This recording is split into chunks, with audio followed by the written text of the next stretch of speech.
You may have heard about this zero-click story, but what does it mean? Actually, we're talking about this zero-click story again, especially since the arrival of AI Overview. So Gemini, when you ask a question on Google, will create a box using artificial intelligence to give you the answer directly without you having to go to the website that provides that answer. So that's what we call zero-click, when Google gives you the answer to a question directly without you having to browse elsewhere on the internet. And of course, Google likes that because it means you stay on Google, you stay within Google's sponsored links, you stay in Google's advertising ecosystem, and you don't go elsewhere on the web. And this isn't a phenomenon that started with artificial intelligence. Google has always tried to give you answers to your questions, to your searches on Google, without you clicking elsewhere. But the phenomenon is accelerating more and more with artificial intelligence summaries. And according to the latest studies in the United States, out of 100 searches on Google, only 276 of those searches resulted in traffic to a site outside of Google. And all of this is going to cause a big problem for Google too. These news sites, these sites that publish information online, if they no longer get traffic, they no longer have any revenue. No one will see the ads, they have no way to fund their reporting anymore. So in the medium to long term, these sites will disappear since they no longer have any incentive, as we say, to produce information.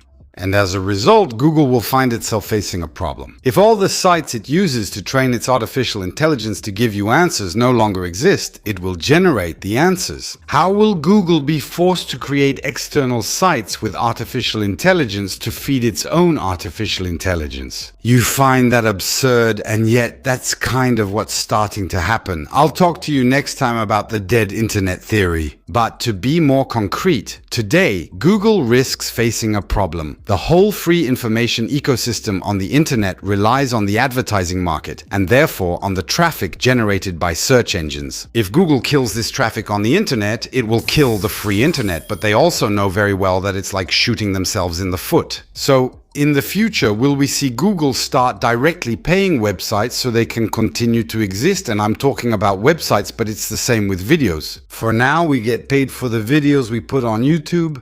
But when Google, in response to a question, starts giving you little excerpts from our videos, we won't get anything anymore. And since most YouTubers won't have any way to make a living, well, they'll stop producing content. It's not so bad. We'll go find a real job.